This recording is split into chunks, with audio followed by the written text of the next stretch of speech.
소리가 땅 끝까지 이르고 모든 백성들에게 이를 수 있도록 인도해 주시옵소서. 감사를 드리오며 우리 주 예수님의 이름으로 기도합니다. 아멘. 오늘은 서로 인사 한번 할까요? 옆에 있는 사람과 한번. 오늘은 10월 마지막 날입니다. 유행가 가사에 있는 것처럼 잊혀진 계절이라 이런 있습니다. 참 우리의 신앙생활에서 너무나 잊어버리고 잊혀지는 그러한 것들이 많이 있는데 하나님께서 우리에게 베푸신 은혜. 저 같은 경우도 그냥 육체적인 어떤 죽음을 고비를 서너 번 넘겼습니다. 어렸을 때는 물에 빠져서 죽을 수도 있었는데 살아났고, 군에 있을 때도 그러니까 벼랑으로 떨어지는 그런 아찔한 사고가 일어나는 그런 순간에도 또 살려주시고, 그 외에도 여러 번 우리 삶 가운데 질병이나 이런 것을 살아주셨다는 것을 봅니다. 그런데 이런 은혜들을 잊어버리는 것처럼 하나님이 나 같은 사람을 구원해 주셔서 하나님의 백성 삼아 주셨는데 이 은혜를 잊어버리기가 쉽습니다. 이스라엘 백성들도 마찬가지였던 것 같습니다. 그래서 하나님께서 모세를 통해서 신명기, 즉 신명기라고 하는 것은 신자라고 하는 거듭거듭 이렇게 반복해서 이런 그런 것을 말하는 거죠. 되풀이하다 신자인데 바로 이런 것을 가르치는 이유는 바로 신명기는 출애굽한 이스라엘 백성들이 40년 동안 광야 생활, 그 생활 가운데서 하나님의 주신 말씀을 이제 듣고 은혜 받은 그 말씀들을 다시 한번 돌아보는 그러한 것을 신명기에서 기록되어지고 있습니다. 반복되는 하나님의 말씀, 이 말씀을 통해서 과거의 어떤 잘못된 그런 것들은 깨닫고 다시 한번 이제 가나안 땅에 들어가면 새로운 인생을 살아가는데 새 삶을 살아갈 때 어떻게 살아야 될 건지를 교훈 주시는 것이 바로 신명기에 나타나는 뜻이다 이렇게 할 수 있습니다. 신명기는 한마디로 광야에서 자라난 이스라엘 백성들, 애굽에서 나와가지고 광야에서 자라나고 또 태어난 자녀들이 그들이 이제 성장해서 우리가 40년이 지났기 때문에 성장했지 않습니까? 이 성장해서 이제 그들이 이제 장차 가나안 땅에 들어가야 되는데 그 가나안 땅에 들어갔을 때 그 땅에서 어떻게 살아야 되는지, 어떻게 사는 것이 참 아름다운 길인지 이런 것들을 제시해 주는 것이 신명기에서 말씀하고 있다고 말할 수 있겠습니다. 하나님의 말씀은 즉 오늘 여기 규례와 법도는 오늘 이스라엘 백성들에게 값을 따질 수 없는 아주 소중한 선물이었고 은혜였다 말할 수 있겠습니다. 그 안에 생명이 있고 그 안에 참된 지혜와 지식이 있고 변하지 않는 공의가 들어있기 때문에 그렇습니다. 하나님의 이러한 은혜들을 오늘 이스라엘 백성들이 받아 누려야 되는데 그렇지 못했던 그런 과거적인 역사를 기록하면서 오늘 또 모세는 이스라엘 백성들에게 하나님의 말씀의 귀한 뜻이 무엇인지를 가르쳐주고 있습니다. 4장 3절에 보면 오늘 3절에 보면 바알볼의 사건을 예를 들어서 말씀하시고 그들에게 제시하는 것을 봅니다. 이 민수기 25장에 나오는 이 바알볼의 사건 한번 1절부터 3절까지 한번 말씀 보겠습니다. 3절만 이스라엘아 이제 내가 너희에게 가르치는 규례와 법들을 듣고 준행하라. 이거 아니죠? 다른 거 이거 민수기 25장 없습니까?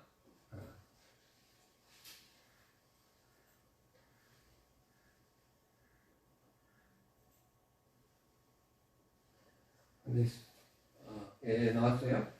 이스라엘이 시딤에 머물러 있더니 그 백성이 모압 여자들과 음행하기를 시작하니라. 2절 봅니다. 그 여자들이 자기 신들에게 제사할 때 이스라엘 백성을 청하매 백성이 먹고 그들의 신들에게 절함으로 이스라엘이 바알볼에게 가담한지라 여호와께서 이스라엘에게 진노하시니라. 이런 내용으로 시작되는 것이 민수기 25장의 내용입니다. 결국 모압 여자들이 이스라엘 백성들과 은행을 하고 또 자기 신들의 제사 드리는 축제에 이스라엘 백성들을 초청해서 함께 우상들 앞에 절하도록 함으로 말미암아 이스라엘 백성들이 하나님의 말씀을 떠난 그러한 모습들을 봅니다. 그래서 하나님께서 그들을 이제 죽이죠. 죽게 되는 그런 겁니다. 그러나 하나님의 말씀을 듣고 깨달았던 사람들은, 하나님의 말씀을 지켜 행하는 사람들은 이런 일에 가담하지 않는 거죠. 그래서 살아났다 하는 그런 이야기가 오늘 본문 말씀 속에 나오는 내용의 그런 핵심이라고 말할 수 있겠습니다.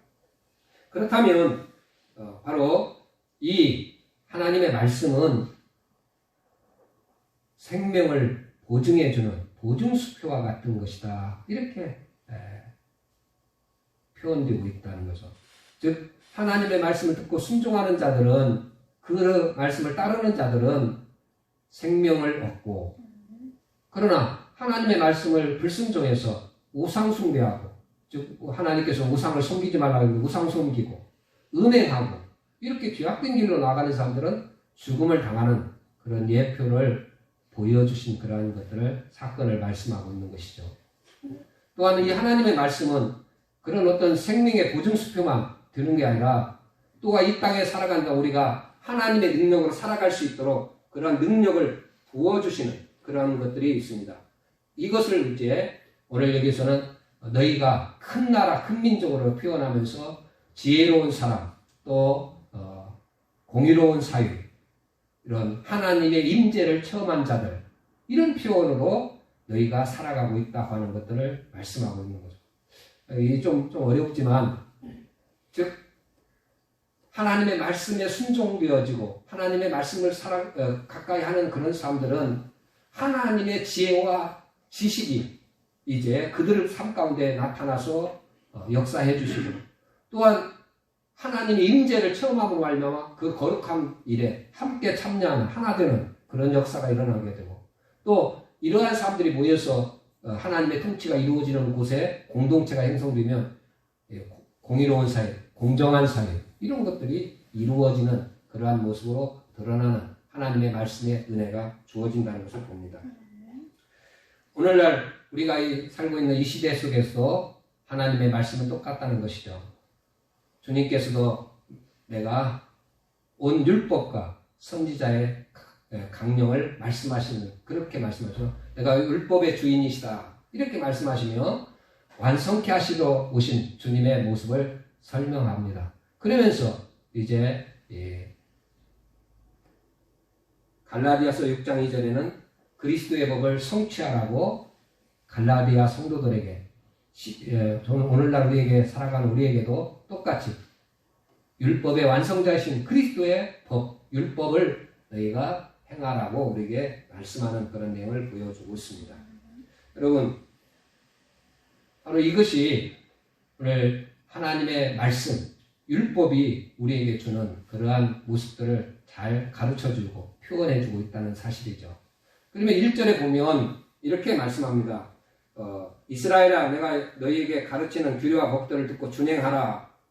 그러면 이스라엘 백성들이 왜 이 하나님의 율법 말씀을 준행해야 되느냐? 세 가지로 이렇게 말합니다. 너희가 살 것이요, 첫째는 너희가 산다, 이렇게 말합니다. 두 번째로는 너희 조상의 하나님 여호와께서 너희에게 주시는 땅으로 들어간다. 그리고 약속의 땅에 들어갈 수 있다. 그 다음에 그것을 얻게 되다. 약속의 땅에 들어가는 것은 끝나지 않고 그 땅을 얻는, 그 땅에서 복을 누리는 그런 삶을 누리게 될 것이다. 어떤 사람에게요? 하나님의 말씀, 율법을 지켜 행하는, 준행하는 자들에게는 이렇게 세 가지 그런 것들이 주어진다는 거죠. 그런데 이제 역사적인 사실을 보아도 그렇고 또 우리 자신들도 살펴보면 똑같습니다. 왜 우리가 말씀을 이렇게 순종하고 준행하지 못하느냐? 그것은 우리가 살고 있는 이 세상의 법칙, 즉 이치와는 좀 다르게, 하나님의 말씀은 다르기 때문에, 다른 것들이 많기 때문에 온전히 하나님의 말씀에 순종하기 어렵다는 겁니다. 그런 부분이 있습니다. 예를 들어서 전쟁이 일어나면 우리 또는 전쟁에서 중요한 거 뭡니까? 무기. 최신식 강력한 무기, 핵이라든지 뭐 미사일이라든가 이런 어떤 그런 것, 또 많은 군사력, 또 정보력, 이런 것들을 우리가 전쟁의 승패 요인을 이렇게 가지고 이 세상의 사람들은 다 그렇게 생각합니다. 그런데 성경에서는 그게 아니라는 겁니다. 오직 믿음입니다. 믿음으로 승리한다고 말하고 있습니다. 그렇기 때문에 하나님의 사람들이 이 땅에 살면서 세상 사람들이 갖고 있는 그런 어떤 전쟁에 대한 어떤 그러한 가치관과 또 하나님의 백성들이 갖고 있는 가치관이 다르기 때문에 이런 데서 오는 가치 차이에서 나타나는 것 때문에 참 하나님의 말씀에 순종하기 어렵다는 거죠. 경제적인 이유도 굉장히 있습니다. 우리가 지금 우리나라에 현재 보면 경제 이런 것들 굉장히 많이 따지는데 이 경제 부분에서도 성경에서 말하는 경제 부분과 이 세상에서 말하는 경제 부분이 굉장히 많이 다릅니다. 지난 새벽에도 얼마 전에 그 새벽에도 말씀을 봤는데 아니 그 어느 농부가 열심히 농사를 지었고 포도원을 잘 갖고 났습니다. 그런데 누구든지 지나가는 사람, 배고픈 사람은 가서 마음껏 따먹을 수 있도록 법이 있어요. 그게 이스라엘 법입니다. 신명기 24장 23장 24절에 내 이웃의 포도원에 들어갈 때에는 마음대로 그 포도를 배불리 먹어도 되느니라. 아니 농부가 실컷 농사져갖고 그 농부 펴놨는데 지나가는 사람이 배고프면 언제든지 길가 가다가 포도원에 들어가서 마음껏 배불리 따먹으라 이거예요.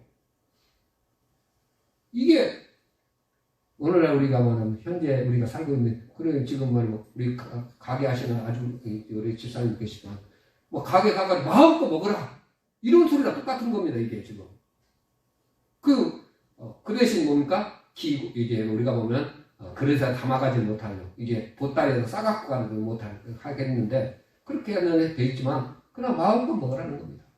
이게 그러니 이 세상의 법칙과는 굉장히 다른 이런 부분들이 정치, 경제, 사회 각 부분에 대해서 또 가족과의 관계 속에서도 이런 어떤 이념이라든가 가치 차이가 너무나 다르기 때문에 온전히 우리가 순종하기 어렵다 이렇게 말씀할 수 있겠죠.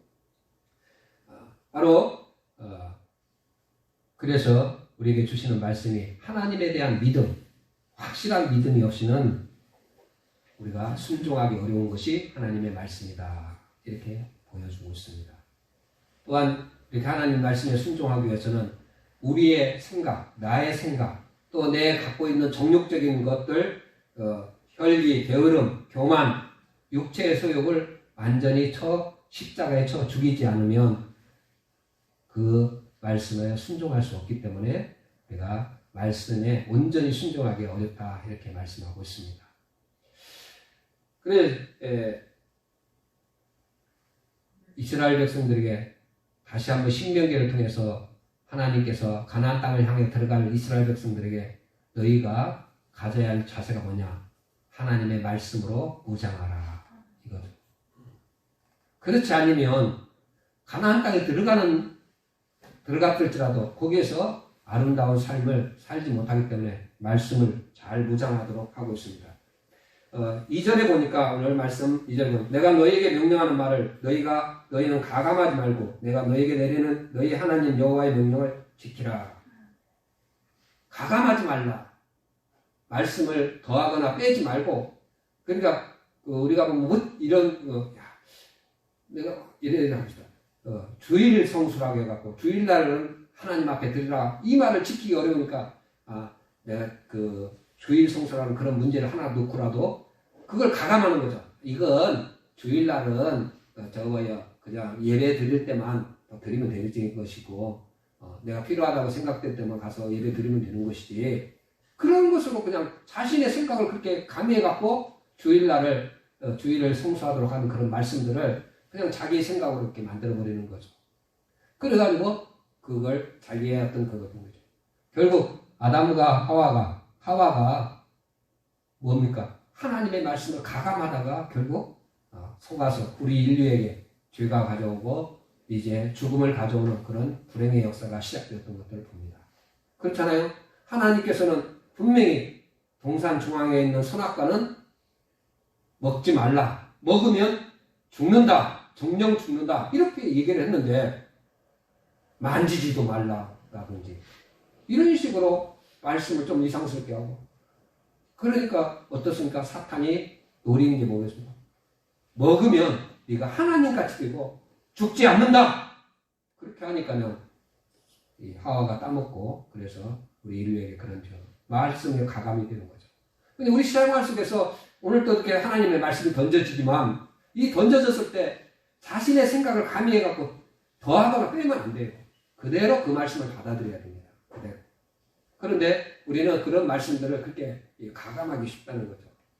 근데 이제 성경에 있는 말씀들을 그대로 이제 문자적으로 또 그렇게 받아들이면 안 되는 그런 것들이 많이 있어요. 그렇기 때문에 이런 부분에 대해서 참 우리가 좀 어려운 부분이 있지만, 어떤 우리가 보면 시간을 지키라겠다고 그 주일 성수라해서 오늘 12시 딱 돼가지고 시작해갖고 또 다음 12시까지 이런 식으로, 그런 말이 아닌데, 근본 뜻은 그런 뜻이 아닌데 그런 식으로 지켜가려고 하는, 그런 문자적으로 지키는 거죠. 이런 것들이 우리가 잘못된 신앙의 어떤 그런 것이 이스라엘 역사 속에 드러났습니다. 그래서 이런 부분들을 우리가 조심하면서, 그러나 결코 하나님께서 하신 말씀, 이렇게 예를 들어서 여러분에게 예수 외에는 구원이 없다고 우리에게 말씀을, 지난주에도 말씀을 선포한 바가 있습니다.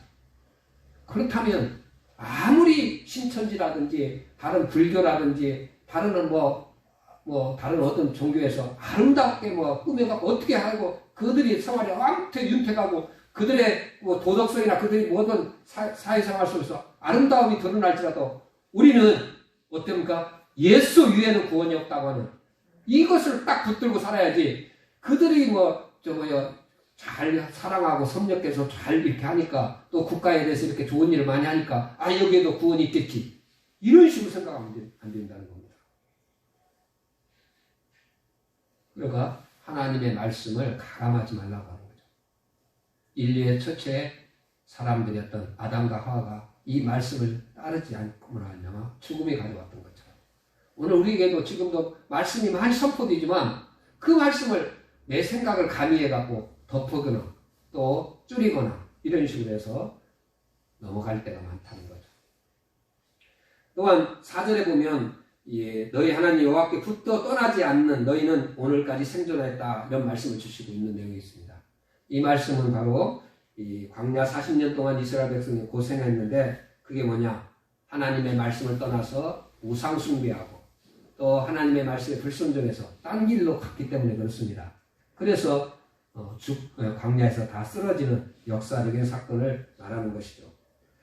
이런 것 중에서 하나님께서 말씀하시는 것은 연단 과정을 통해서 하나님이 함께 하심을 깨닫고 하나님과 함께하는 그런 아름다운 신앙의 모습으로 성숙되기를 원하는 그런 모습을 우리에게 보여주고 있습니다.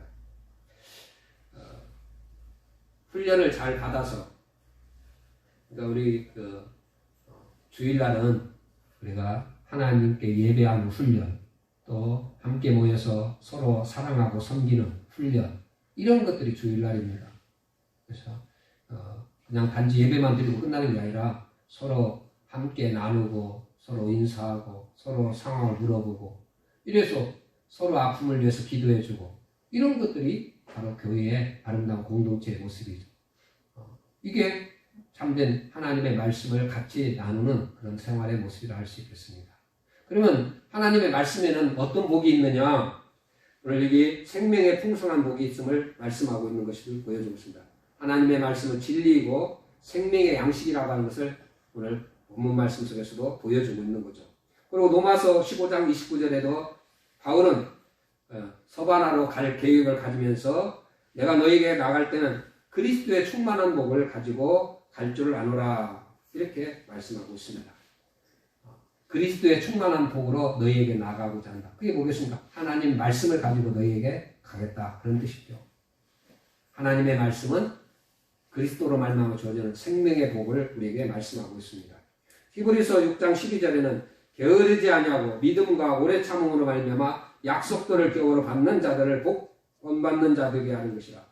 하나님의 말씀은 약속을 받은 자들, 즉 그런 사람들하고 그리스도를 본받게 하려고 하는 그러한 뜻에서 주시는 것이다. 거기에 복이 있다.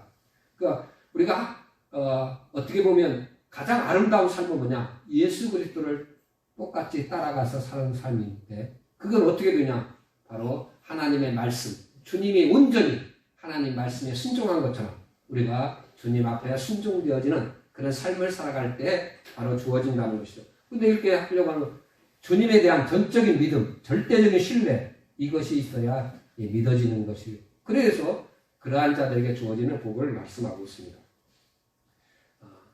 오늘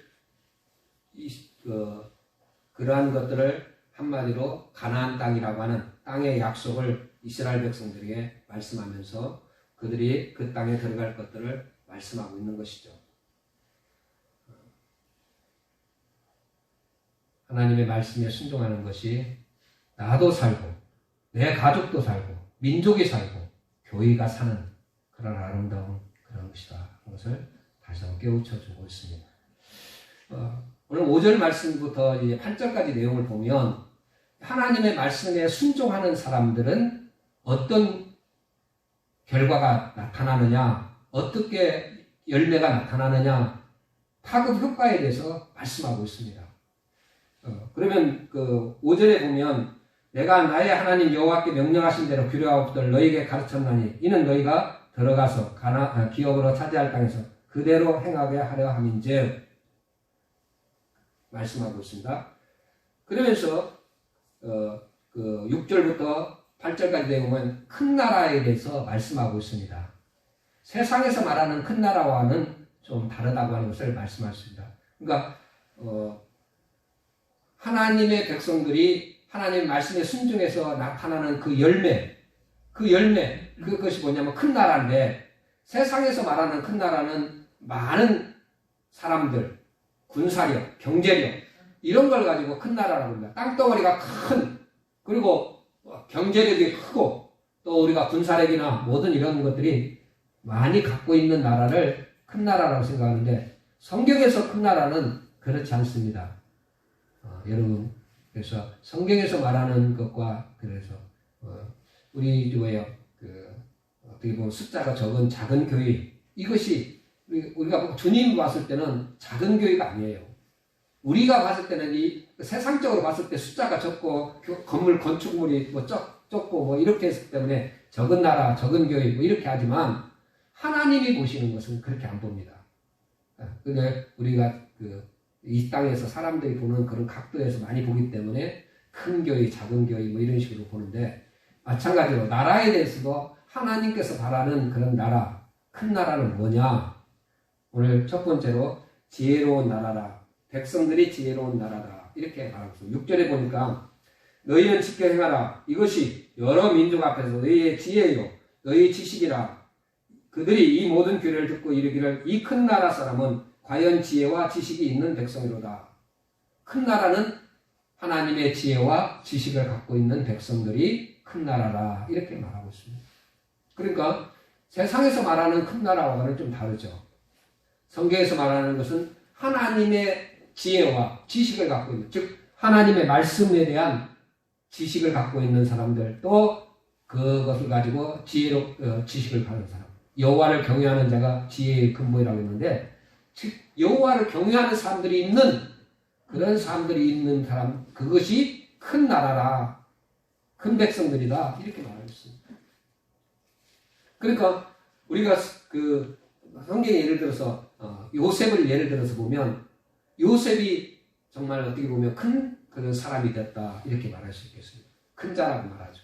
큰 자가 된 이유가 뭐냐면 요셉은 하나님의 지혜를 가지고 살았기 때문에 그렇습니다.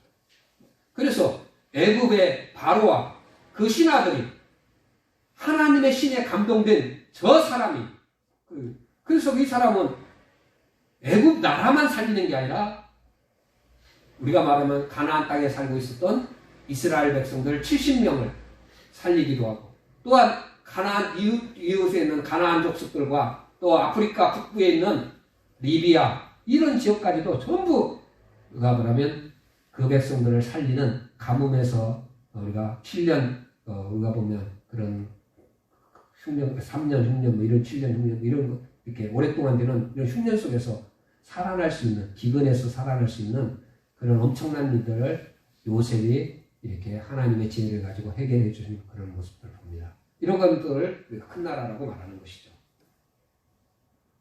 두 번째로는 우리 8절에 보니까, 아니 7절에 보니까 우리 하나님 여호와께서 우리가 그에게 기도할 때마다 우리에게 가까이 하신 것 같이 그 신이 가까이 하면 얻은 큰 나라가 어디 있느냐. 기도하는 것을 예를 들어서 하나님 앞에 기도하여서 하나님의 임재하는, 하나님 앞에 나아가서 기도하는, 하나님과 함께하는, 하나님의 임재를 체험하는 이런 나라가 바로 큰 나라다. 하나님의 임재를 체험하는 사람들이 큰 백성이고 큰 나라다. 이렇게 말하고 있습니다. 하나님은 숫자가 많은 것이 큰 백성이고 큰 나라라고 하셨습니다.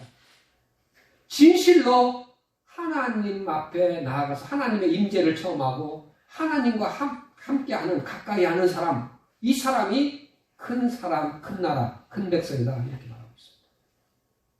우리가 오늘 듣는 말씀들을 잘 듣고 우리의 어떤 가치관 이런 것들이 바뀌어야 돼요. 세상 사람들이 말하는 그런 것으로 자꾸 우리가 들어있어가지고 하나님의 말씀에 불순종하기 쉽습니다. 그래서 하나님의 말씀에 순종하기 위해서는 절대적인 하나님의 말씀에 대한 신뢰를 가져야 돼요.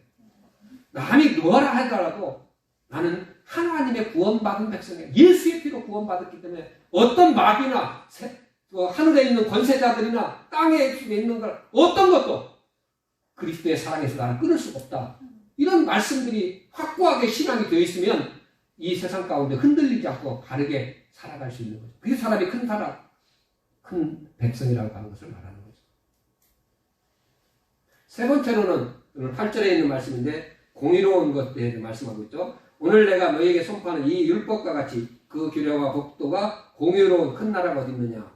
공의로운 나라가 큰 나라다. 하나님의 율법이 이루어지는 나라, 공정한 나라, 공평한 나라, 이게 바로 큰 나라라고 오늘 말씀하고 있습니다. 하나님의 법도가 모든 사람들을 통해서 이루어지는 그러한 나라.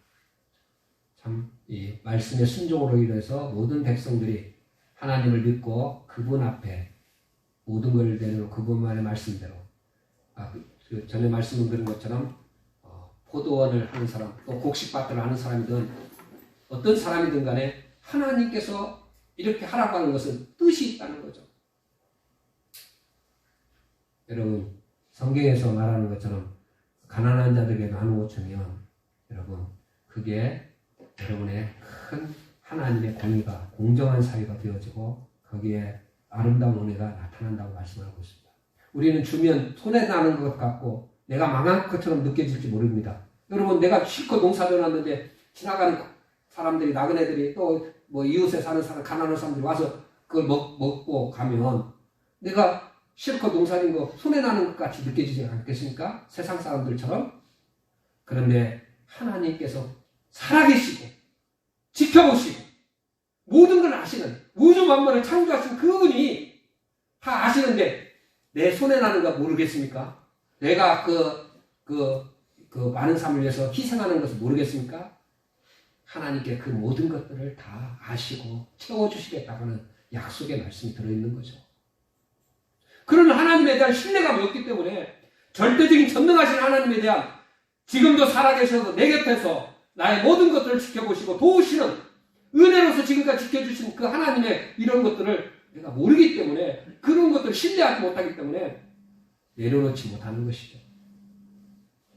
우리의 오늘 말씀 속에서 깨우쳐주고 있습니다. 정말 순종이 무엇인지 말씀하고 있습니다. 하나님이 주신 말씀을 듣고 청종해서 그걸 준행하는 것이 순종이라고 말씀하고 있습니다. 이건 의식적으로 열심을 내서 하는 것이죠. 그런데 우리는 죄로 인해서 어두워져서 아담 이후에 죄로 인해서 이 것들을 받을 수가 없습니다. 온전히 실천할 수가 없습니다. 그래서 예수님이 이 땅에 오신 거예요. 십자가에 죽으셨던 겁니까? 죽기까지, 빌립보서 2장 5절에 있는 것, 죽기까지 순종한 이유가 뭐겠습니까? 그 예수 그리스도의 십자가에 죽기까지 순종하는 것이 우리를 위한 것입니다. 나를 구원하는 일이고 나에게 그러한 거룩한 명을 부어주기 위한 그러한 것이었다는 것이죠. 그래서 이제 예수를 믿게 되고 예수를 받아들이고 예수를 내 마음 가운데 입어주면 나도 그리스도의 안에 있는 내 영이 하나님 앞에 순종하게 됩니다. 그래서 전에는 하나님 말씀에 따라서 아유 가난한 자를 도우라겠는데 아깝죠. 도와주려면 나는 실컷 내가 열심히 일해서 땀 흘려 버는 돈인데 내가 어떻게 저 사람 나눠줄 수 있어? 이렇게 생각했었는데 주의 말씀이 주의 영이 내한테 들어오면 저 사람도 내가 어렸을 때 내가 가난했을 때 내가 그 당했을 때 그 은혜 입었던 것처럼 하나님의 은혜가 저 사람에게도 들어가기를 원해서 나눌 수 있는 그런 마음이 열린 거죠. 그래서 주고 싶은 겁니다. 이게 뭡니까? 그리스도의 영이 내 안에 와서 살고 있다는 증거죠. 사랑하는 성도 여러분, 주님이 나를 위해서 십자가에 죽으시고 부활하셨습니다. 이에 구원의 은총은 물론이와 내 안에 거룩한 영을 부어주셔서 하나님의 말씀에 온전히 순종할 수 있는 그 길을 우리에게 열어주셨다는 거죠. 이 말씀을 믿음으로 받아서 여러분 이 땅에 살아가는 동안 순종하는 저와 여러분들 되시기를 주의로 축원드립니다. 결론적으로 한 가지 말씀드리겠습니다. 사무엘에 보면 사울왕이 나오는데 사울왕은 하나님께서 아말렉을 다 진멸하라, 짐승까지도 다 진멸하라 그랬는데 사울왕은 자신의 생각에서 좋은 소와 양들을 사로잡고 또 아각 왕을 그냥 사로잡아 왔습니다. 자신의 생각은 이 가까운 괴물을 가지고 하나님 앞에 좋은 소나 양을 하나님 앞에 제사 드리면 하나님이 좋아하시겠지 했지만 하나님은 네가 내 말을 버렸으므로 나도 너가 왕된 것을 버리노라. 그럼 왕에서 패인다 그런 겁니다. 그런데 다윗은 어떻습니까? 하나님께서 정말 어떻게 보면 다윗이 어려운 지경에 빠져서 겨우 도망쳐서 어디로 도망쳤냐면 모압이라는 땅으로 도망갑니다. 그 모압 땅에 갔는데 하나님께서 금방 사울왕이 죽이려고 해서 유대 땅에 있지 못하고 모압 땅으로 도망쳤는데 하나님이 선지자를 통해서 보내셔서 뭐라면 유대로 올라가라. 다윗은 두말할 것도 없어. 목숨이 경각에 달려있을지라도 바로 모압을 출발해서 유다 헤레스로 나아가는 것을 봅니다. 뭡니까? 하나님의 사람과 그렇지 않은 사람들의 차이가 무엇인지를 잘 보여줍니다. 이 자리에 모인 저와 여러분들, 우리는 하나님의 사람이에요. 말씀에 순종하는 사람, 하나님의 통치가 내 안에서 이루어지는 사람, 그 사람이 지혜가 있는 사람이고 그 사람이 공의로운 사회를 이룰 수 있는 사람이고. 사랑하는 성도 여러분, 우리는 예수 그리스도의 거룩한 보혈의 피로 구원받은 거룩한 백성들입니다. 영원히 죽지 않는 죄가 없는 그 나라에서 죽음도 없고 눈물도 없고 고통이 없는 그 나라 사람들입니다. 여러분, 내가 그러한 사람임을 확실히 믿고 이 땅에 살아가는 동안 세상에 다른 사람들이 뭐라 할지라도 흔들리지 않고 하나님의 말씀의 근거대로 믿고 의지해서 전진해 나가는 순종의 사람들을 되시기를 주의로 축원드립니다. 찬송가 449장